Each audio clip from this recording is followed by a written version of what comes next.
Hello everyone, welcome back to the best place for the best takes. I'm Benjamin Cure. This is the Benjamin Cure Show. If I had to think of a word that is all-encompassing in sports right now, both college football and the NFL, it would be parity. I mean, the parity, the level of competitiveness, the competition, the even matchups are insane right now. Alabama, it looks like they're not going to make it into the Final Four. They will not be making the playoff. Nick Saban is looking older and more outdated than ever. His competitors are looking better and smarter than ever. They're so creative. They know how to game plan for him. He has been outcoached several times this season. I don't know if I could have predicted that, even with the introduction of NIL and that whole parallel universe, that wormhole that it has opened up in college football. Clemson doesn't look like they're going to make it into the playoff either. Things have been shaken up on the college football scene. Of course, I'm going to be focusing on the NFL on today's episode. And I think parity goes along pretty well in that sense too. The teams that we thought would be awful, be rebuilding, be, putting all their chips into the center of the board for the future, we're just trying to make it to the draft. Those teams are some of the most competitive in the league. Parity is at an all-time high. Who am I talking about? The New York Jets, the New York Giants, the Seahawks. I mean, teams that we thought would take forever to rebuild. It's like they're 2-3 years ahead of schedule right now. I heard somebody say that on ESPN, and it's so true. Teams that look like they are so ahead of schedule, like they sped up the growth process. I have no idea how it happened. Nobody could have predicted it. Not even Vegas. Really quickly before I get into my top of the show story, which is the Chiefs, Geno Smith, who I will address later on in the show. There's truly no precedent for this. A bust, a backup to a baller?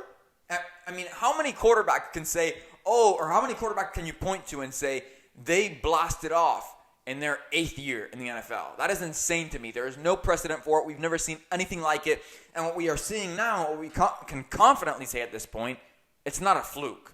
It's week 9 in the NFL season. Tonight, Ravens play the Saints. I'll talk about it later in the show. But by this point in the season, you're already past the halfway point. You can tell what's a fad, what's a fluke, what was just a lucky stretch of games. What the Seahawks are doing right now, what Pete Carroll is doing right now with this team is no fluke. It's no joke. It's no pushover. It's nothing you can just wave off and say, it'll go away. That is something special that is happening up in Seattle right now. I'll get to it later. I want to start off with the Kansas City Chiefs. Last night, Sunday Night Football against the Tennessee Titans. What we witnessed on Sunday Night Football was a true clash of cultures. The Tennessee Titans, gritty, hungry, not flashy, a team that's really tough, that embodies what it means to play in the trenches, win at the line of scrimmage. There's no star quarterback in the picture for them just yet. They don't have this big playability outside of the run game. But even in today's NFL, the run game seems like it's tough. It's gritty. It's not something that everybody has. It's not something that the flashier, more popular, more winning teams have been able to accomplish or successfully implement. The Buffalo Bills. I'll be talking about them later. And then on the other side of the ball, you had the Kansas City Chiefs, who in every way you could possibly describe, are the pretty boys of the league, are the winners, are the flashy ones, the popular ones, the highest selling jerseys, the best players, the most speed, the most finesse to their game. Those two clashing styles made for such a great matchup last night. And it proved why, to me, the Kansas City Chiefs are 1, or at least 1A, when it comes to the argument of 1A, 1B, the Buffalo Bills. And it's something that I've said on the show, that on social media, on TikTok, on Twitter, in the comment section, people have gotten mad at me for in the past. I do not believe the Bills are a better team than the Chiefs. I believe that even with the Bills beating the Chiefs head-to-head, it still works out in Kansas City's favor, because I still think that a head-to-head matchup in the playoffs, in the postseason, when it matters most, the Chiefs come out victorious. And the Kansas City Chiefs proved why in the same week that the Bills proved why not. Why they are not this juggernaut that is just invincible, especially when it comes down to the postseason. The Chiefs and Patrick Mahomes do have these moments of, they get a little slow. Things don't start working out for them. Maybe there's a turnover involved. 3 and outs. Can't get the ball moving. Can't string together multiple first downs. Can't score a touchdown. Can't score, period. Harrison Butker, not the best night for him last night. And even with all of that, the Chiefs find a way to just push their way forward and do just enough to win. And something that I find interesting. Let me jump to the Bills here. The Bills, when they start doing bad, almost feel like what we've seen from the Packers in the past. The same criticism that I had for them. And for Aaron Rodgers specifically. Aaron Rodgers is great when everything is doing just fine and the birds are humming and the rainbows are out and the rain has cleared and it's a sunny day. He is so perfect in that situation. He does just fine. He looks amazing. He's a Hall of Fame quarterback, excels when there's no pressure on him. He can do great. But the second that things start to get a little uncomfortable, that a team challenges them and forces them to play through adversity, the team crumbles. Aaron specifically. The Bills, to me, are a team that when they face adversity, crumble. And the problem with that is, when I've seen the Bills crumble, it's a momentum thing.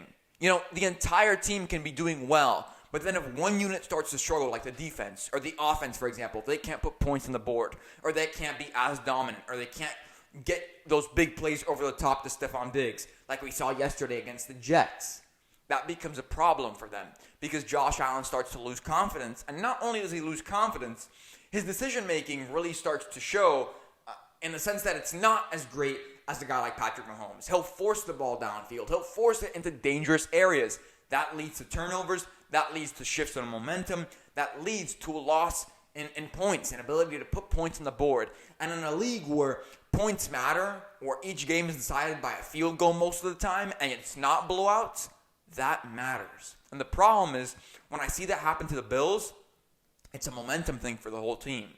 Josh Allen starts to do bad. He slows down. The entire offense doesn't look good. They have zero run game. They don't know how to establish a run. They haven't been able to in 4 years. The Bills' defense starts to also look bad. It feels like they are also catching wind of that momentum, and they start to lose confidence, and they start to play poorly. And then it's just a total, utter domino effect in the sense that the Bills collapse. I don't see that with the Chiefs. The Chiefs can have stretches where Patrick Mahomes is bad, where it's a 3-and-out, where he can't get the ball to the right guy, but it's never where he's forcing the ball downfield or a multi-turnover game or just Patrick Mahomes losing you the game, because the defense keeps them within the game. They always keep them in it.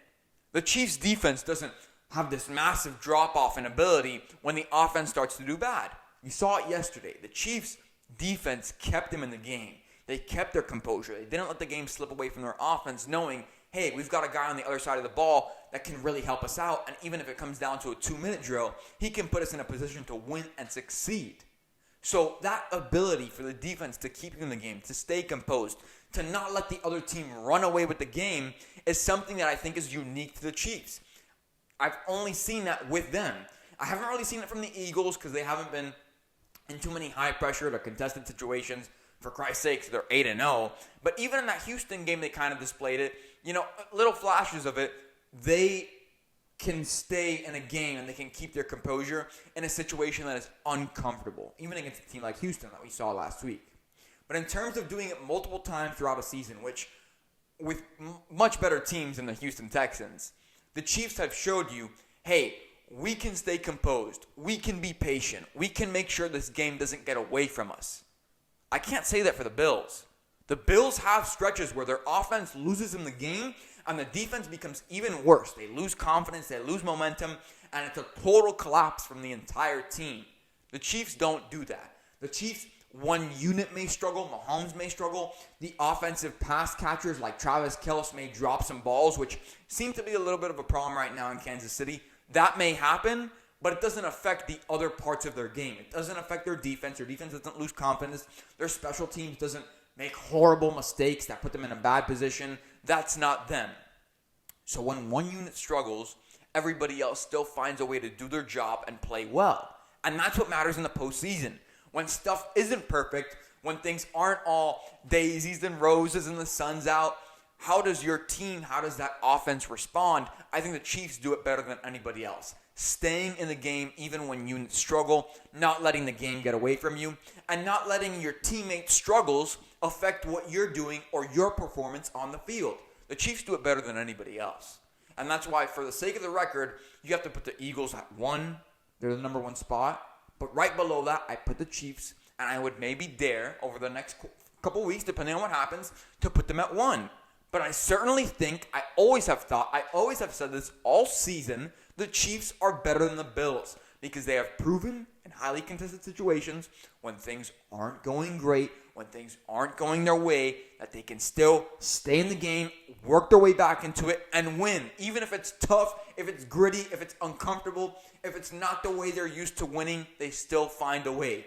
The Bills show you that they can find ways to lose the game, to collapse, even when they have a lead, when things are going well initially. I mean, they had a lead on the Jets. For fantasy owners and people who were keeping track of that, Josh Allen was the second coming of Patrick Mahomes. I mean, he was doing amazing. He was doing Josh Allen things on his legs, with his arm, and all of a sudden, when he starts to lose confidence, when the string of bad events happens and that offense slows down, you see the entire team lose momentum. And I can't help but wonder, is that a coaching thing? Is it because Sean McDermott is a defensive coach, and so when the offense gets bad, he can't give them that rah-rah speech or tell them what's going on or what they need to do to improve? Is he just not that type of guy? We know he's a defensive head coach, but does the offensive struggle and the way that they start to struggle midway through a game, which is very poorly, I mean, the drop-off is substantial when they start doing bad, is that something that he can fix? Is that something that he's not coaching well? I don't know. That remains to be seen. But once again, for the most part, not in all situations, because Pete Carroll is a testament to it, and so is the other coaches throughout the league. Defensive head coaches still have a place in this league. But for the most part, offense is where it's at. It's where it matters. It's where the most head coaching gigs are coming from. It's where the most successful head coaches are basing their game. A guy like Brian Daboll, quarterback coach, offensive-minded. You can't help but wonder, do some of the losses on the staff, not necessarily the roster, but on the staff, how does that affect the Bills? Can that offense get back into a game on their own without the assistance and hands-on coaching of Sean McDermott? That remains to be seen. It is why I think the Chiefs are better than the Bills, and why I think in a head-to-head showdown in the postseason when it matters most, the Chiefs are the team to beat. Period. What can I tell you? The best leader in football, the undisputed GOAT, the man in the arena, Tom Brady is back. He proved it by now tying the first place all-time record for most fourth quarter comebacks by a quarterback. Of course, tying it with Peyton Manning. Excellent company to be in for Tom. Another illustrious record to his amazing and already very accomplished career. In addition to that, surpassing 100,000 passing yards combined between the postseason and the regular season. Unreal things from Tom Brady. I believe I saw a stat that he's now thrown like 2 marathons. It's 57 miles, or almost 2 marathons. That is incredible. I can't believe it. It just shows a testament of not only his greatness, but his longevity in the game. Once again, the fourth quarter comeback stat also proving that to you as well. But the biggest takeaway from the game, Tom Brady is showing some signs of life. And more importantly, the Bucs. I mean, I don't know what to tell you about the receiving corps. Tom Brady cannot rely on them. Chris Godwin, Mike Evans, Scotty Miller. Having some so-so moments throughout that game that really made fans of the team pull their hair out, make them very upset. I, as a spectator, as a sports broadcaster, not even as a fan, was like, what's going on? You cannot make these drops. I said the same thing, or at least I felt it, about Travis Kelce yesterday. Those big-time drops, he's had like two bad weeks in a row that have really been questionable. I'm seeing it from the Bucs. This is supposed to be one of the best receiving corps in football. They are not playing to that standard. He was very much so carrying them to that fourth quarter comeback. Yes, and their defense do a good job of keeping them in it. Yes, of course, but I think that's more of a testament to how bad the Rams' offense is and how they had literally zero faith. I heard this on Get Up this morning. The Rams, we can be subjective about this in retrospect, but the Rams looked like, with their play calling, they had more faith in the fourth quarter that Tom Brady wouldn't go downfield and score on them than they had faith in their own offense's ability to get a first down. Maybe that was a little confusing, but that's insane. You had more faith in the fact that your opposition wouldn't be able to go downfield than you did in your offense to just get a first down? That is one of the most insane, bad displays of maybe coaching and morale and just overall attitude from that Rams team. I'm a big Sean McVay fan, but I don't know what's going on there. And, you heard the reports last week that Sean McVay would consider retiring, or that he is going to retire once the core is out of there. I mean, once you talk about retirement, that talk never really leaves you. It is something that has plagued Tom Brady throughout his career, even though he never even brought it up at first. Now he has, and it's been the whole storyline this season. Aaron Rodgers previously has brought up retirement. You can't help but wonder, one of the things that we're thinking about, is Aaron all in here? Because it doesn't look like it. The fact of the matter is, the Rams have fallen off a cliff. And it's that Super Bowl hangover that I talked about prior to the season that I didn't think they'd have, but sure enough, they did. And truthfully, you can't know until they start playing, but you already saw the signs. What happened to the Eagles when they beat the Patriots just a couple years back for the Lombardi Trophy? Everybody got a big deal. Everybody got their big contract extension. All the commercials and the publicity. Some even got book deals. Everybody got what they wanted. It was this big hoopla. Now, you saw the same thing happen with the Rams. The Matthew Stafford, the Little Caesars commercials, the AT&T commercials, the big primetime spotlight, the Rams winning it. Everybody got, at least the guys who stayed, got massive extensions. The head coach did as well. The GM did as well. Everybody kind of became complacent. And the big money was given to the guys that you want to give them what they're due, but you want to keep them a little bit hungry. You want to keep them motivated. And that motivation, whether it's because of the salaries or just because of the recent win, it doesn't seem to be there. They are not what they were last season. They are not that hungry, energized, or focused on football.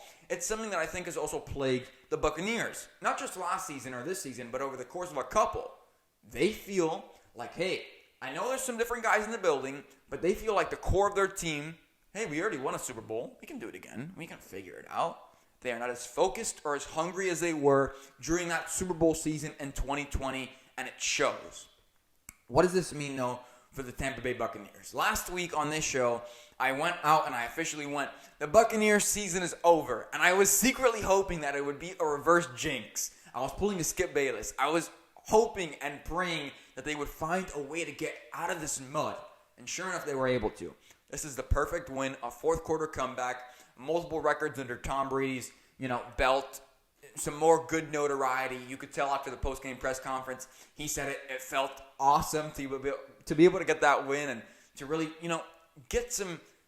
find some light at the end of the tunnel, because they had been struggling and it seemed like it was all darkness, and we as fans, as analysts, as spectators, didn't know how they were going to get out of it. And truthfully, I don't think they know either. I wonder where Tom's head has been at for the past couple weeks, because he must have been thinking, when is the bleeding going to stop? When is this wound going to stop pouring out? Sure enough, they find a way to stop the bleeding, to, hopefully this leads them to get on the right foot. We'll see. But this was the kind of win that the Tampa Bay Buccaneers needed, because truthfully, their season was not over. It's never been over, and it's certainly not over now. That division is so weak with the Falcons, with the Saints, that, the NFC in general, I felt like was always kind of wide open before the season. Not necessarily the case going into the season with great teams like the Giants and the Dallas Cowboys and the Philadelphia Eagles and I can't believe I was forgetting the most important one, the San Francisco 49ers. Teams like that have now, they lead the pack in the NFC. How could I forget about the Vikings, of course, as well? Teams like that now lead the NFC. It's going to be tough for Tom to just win the whole NFC outright. So he has to make sure he wins the division. And I think with this token win, one of those that he needs to put himself back on the right track, and the team as well, that entire team, get some momentum going, get some positive energy in the building.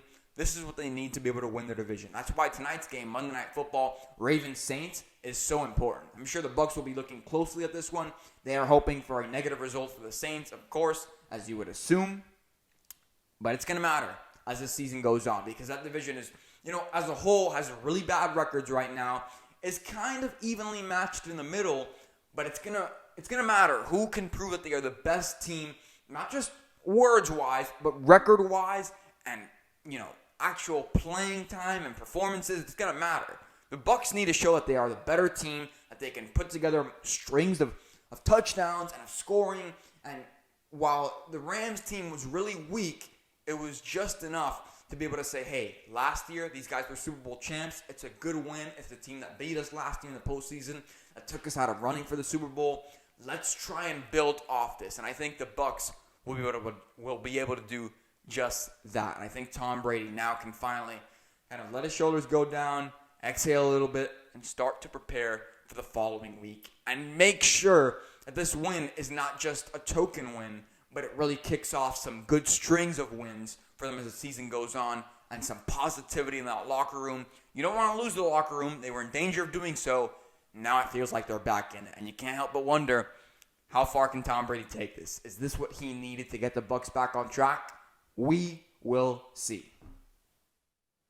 No Jamar Chase? No problem. The Bengals proved this weekend with their massive win over the Panthers why they still can ride out this storm and be good without Jamar for the foreseeable future. T. Higgins is a wide receiver 1. He's growing into that role. Tyler Boyd also had a great game. Joe Burrow, not his most, headline-worthy game, but did a good job. 2 touchdowns, 1 rushing, 1 passing, over 200 passing yards. Got it done. Just enough, doing just enough for the Bengals to be able to win the game, not losing in the game either against a very weak but still formidable team in the Panthers, who are trying to find their identity this season with more quarterback changes than we can count at this point. Joe Mixon, though, this is what the Bengals needed. If the Bengals can run to this kind of standard over the next couple weeks and the regular season this way and continue running this way into the postseason, there's going to be a lot of teams that are going to say, we want no part of the Bengals. We don't want to face them come postseason time. This is what happened last season. The Bengals proved we are elite in our passing game. We are a force to be reckoned with. But if you don't stack the box and you just let us run free, we're going to run all over you. That's what Joe Mixon proved this weekend. It was a Joe Burrow, Joe Mixon game. Joe and Joe, you saw the memes out there.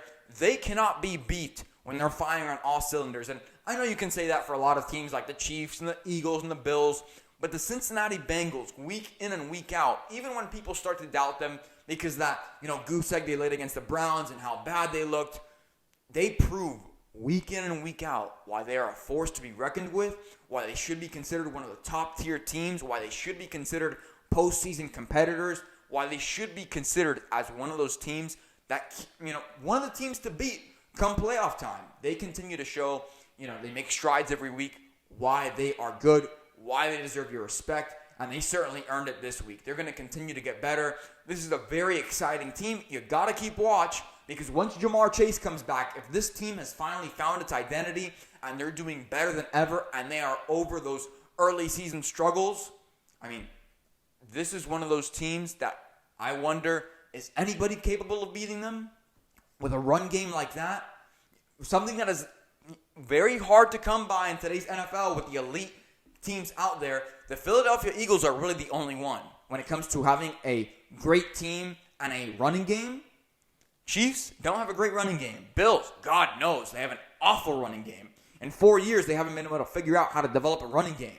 But the Cincinnati Bengals, good defense, elite aerial game, and they have a running game. That is a dangerous team. They can beat you with explosive plays, and they can run up the clock once they get the lead. That is so underrated, especially come postseason time. I don't know who can beat the Bengals. If the Bengals play like this, it happened last year in the postseason, I have no idea who is capable of shutting this team out. They will have bad games. They will have good games moving forward. That's the NFL. But do not let these week-to-week performances dictate how low you think of the Bengals. They are a team that's going to be consistently great.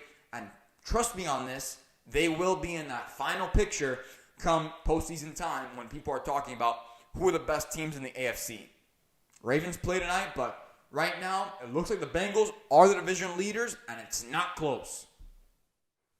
Every time that I even think about the Seattle Seahawks, I can't help but shake my head in disbelief.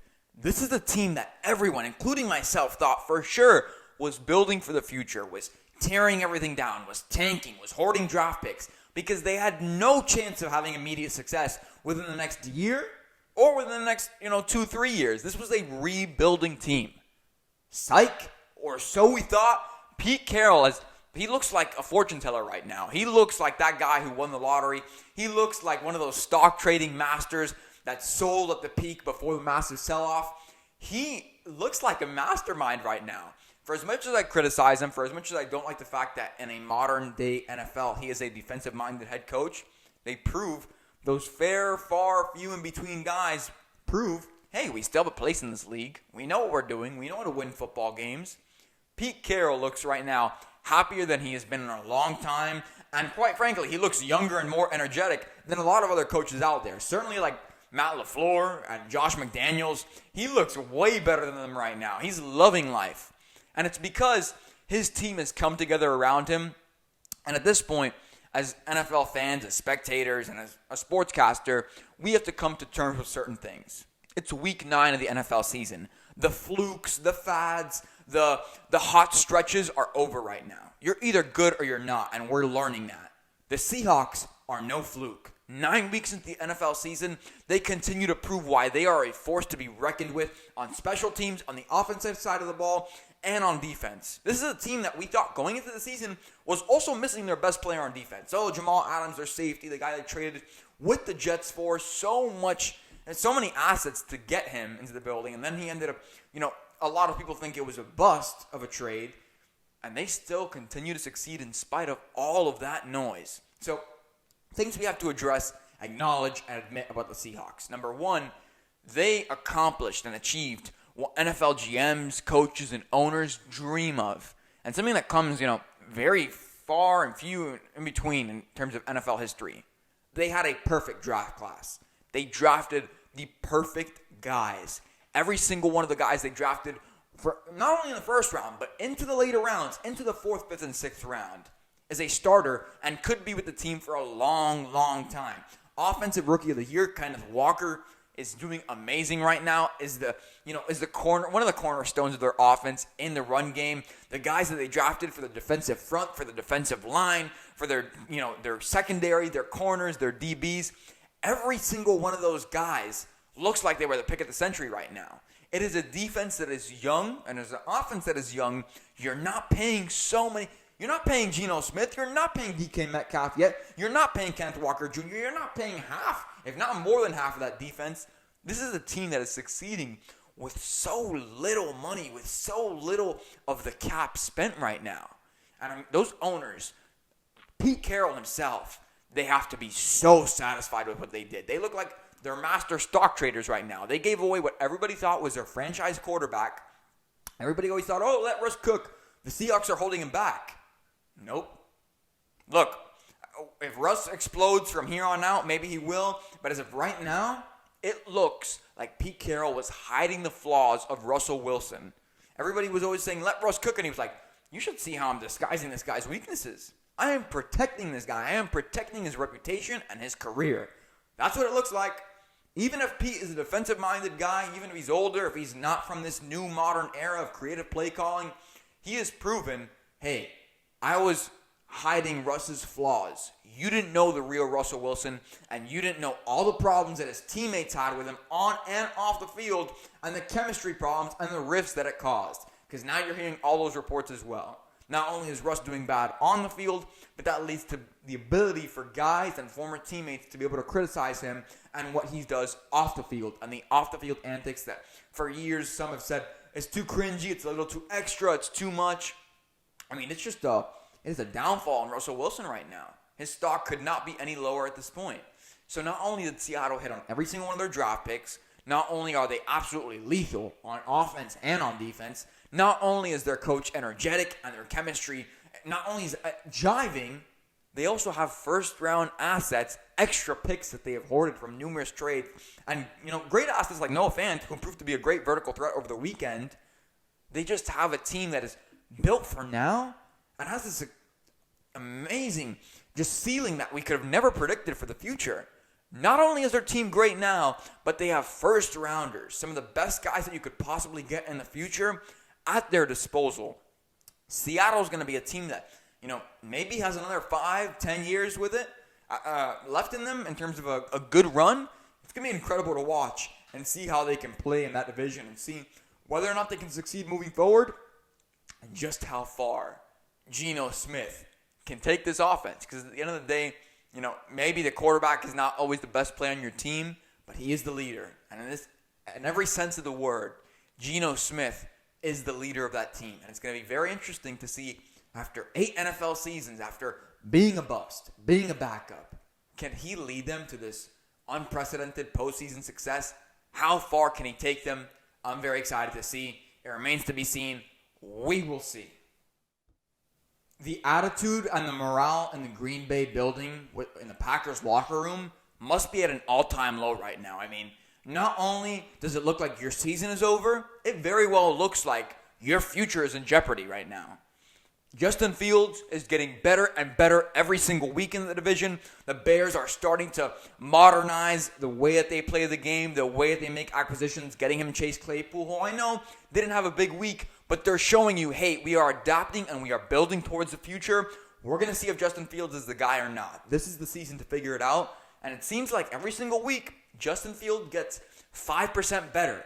And, just that little extra bit that he shows you that he is better every single week becomes more and more of a danger to Green Bay, who is in that division, who is struggling right now. And, will the bleeding ever stop?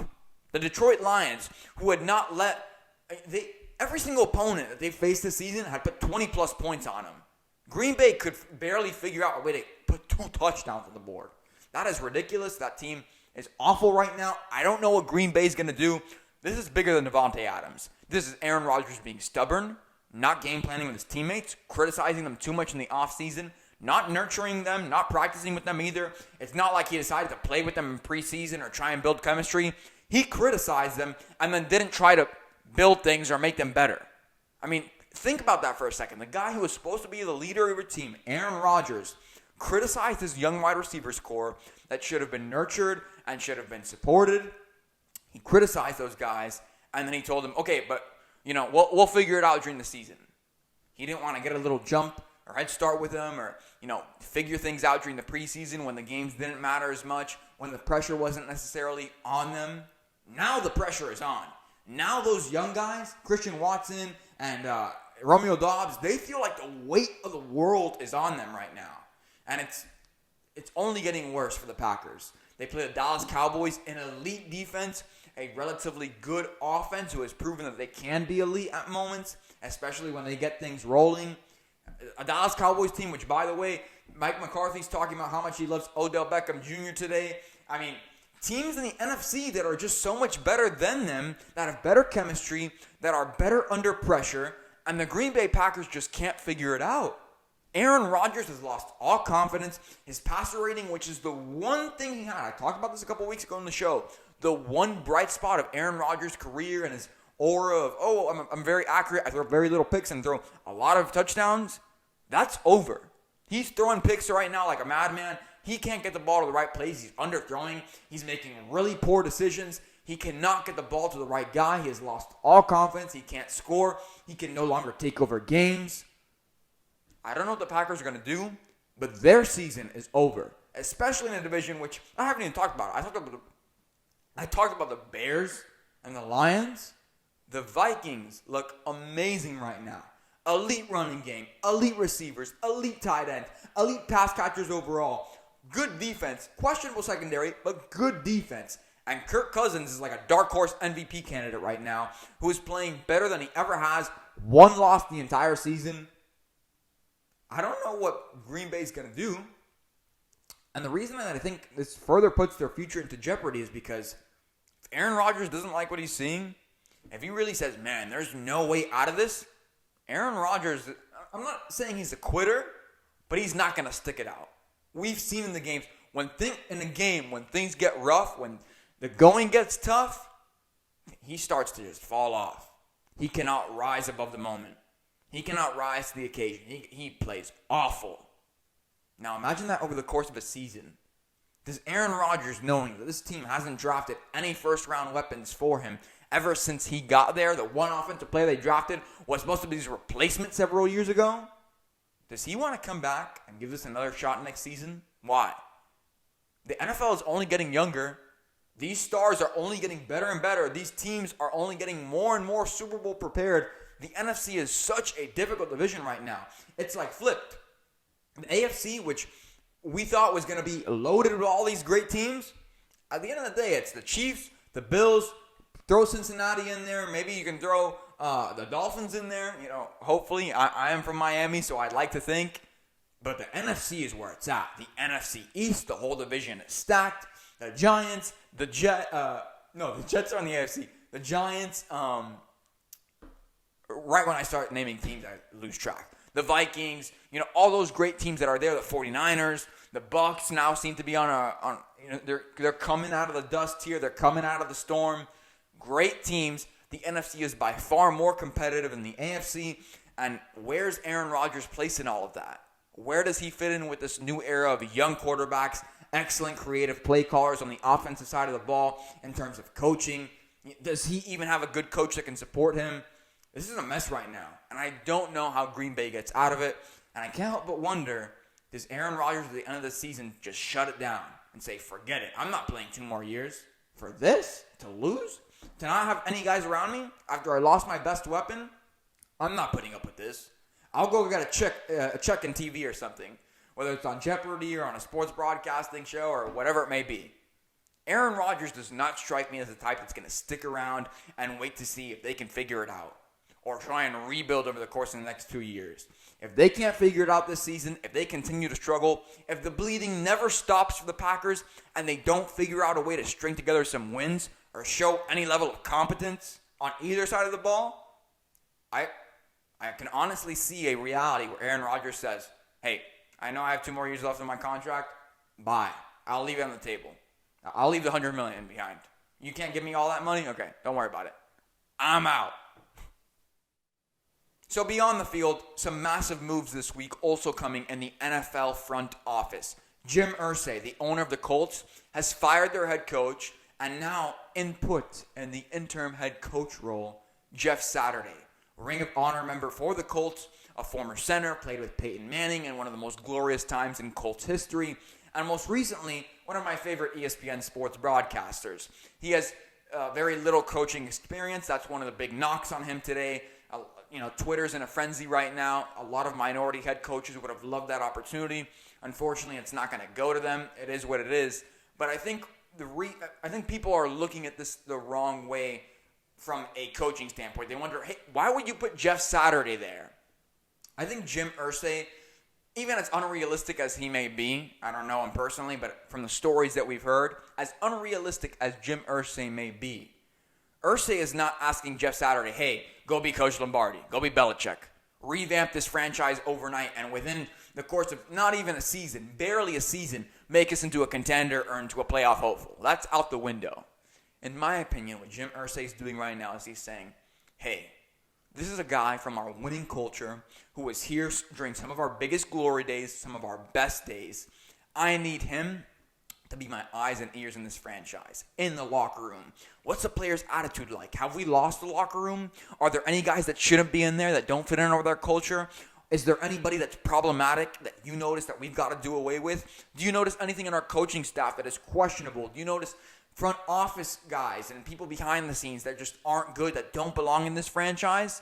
To me, Jeff Saturday is going to report one-on-one. He's going to be the eyes and ears for Jim Irsay. That's his role.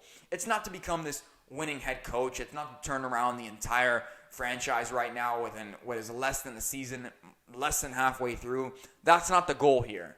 The goal is for Jim Irsay to figure out what the hell is wrong with my team and why is my highest paid offensive line doing so poorly? Why is my run game not working? Amongst other things, why does my franchise look so bad? Why are we in shambles?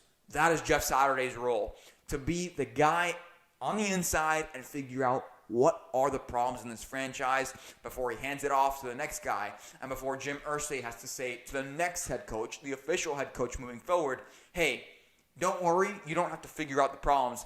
Here's what they are. Here's what I need you to do about them. Go fix this. It's almost like he's trying to get the answers to the tests so that the next guy is a little more prepared than he is. That's what it seems like it is to me, more than anything else, more than Jeff Saturday trying to go out there and become one of the all-time winningest head coaches in the league. With that, we conclude this week's episode of the Benjamin Cure Show. Make sure to like, subscribe. Social media clips, as always, will be uploaded throughout the week. If you didn't get to listen to our arguments or you want to rehear them, make sure to go on there and enjoy. For my current subscribers, thank you for subscribing. For those of you who aren't subscribed, make sure to do so. All it is one click away. make sure to just make sure that you are keeping in tune with our episodes and that you know when these are being released. You can put on a notification bell, they send you emails, or you can just have the in-app notification, which works well too. Until next time, I'm Benjamin Cure. This is the Benjamin Cure Show. I'll see you next Monday, everyone.